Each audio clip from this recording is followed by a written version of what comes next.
Part 3కి అయితే వచ్చేసాం. బఫెట్ అయిపోయాక ఇంకా ఎంటర్టైన్మెంట్ అయితే ఉంటుంది క్రూజ్లో. Arabic style dance, kids entertainment, Arabic music, చాలా ఎంటర్టైన్మెంట్ అయితే చేశారు.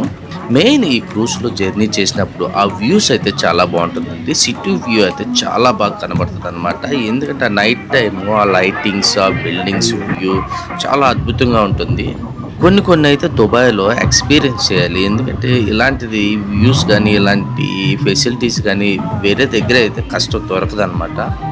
ఫ్రెండ్స్ కానీ ఫ్యామిలీస్ కానీ వీకెండ్ ఎంజాయ్ చేయాలంటే చాలా బాగుంటుంది. సిటీ వ్యూ అంతా కవర్ చేస్తారు. ఈ బ్రిడ్జ్ అయితే క్రాస్ చేస్తారు. ఇది బిజినెస్ బ్రిడ్జ్ అనమాట. సమ్మర్ కాబట్టి చాలా హాట్ గా ఉంది బయట. అదే వింటర్ లో అయితే ఇంకా హ్యాపీగా ఎంజాయ్ చేయొచ్చు. లోపల చూసారు కదా క్యాబినెట్, అది ఏసీ క్యాబినెట్ అనమాట. అక్కడ కూర్చుంటే మనకి వ్యూస్ వీడియోస్ రావు. అందుకని చెప్పి నేను పైన డెక్ మీద అయితే కూర్చున్నాను. అంత వేడిగా ఉన్నా సరే. ఈ వారం ఇలా గడిచింది. నెక్స్ట్ వీడియోలో మళ్ళీ కలుసుకుందాం. Please follow.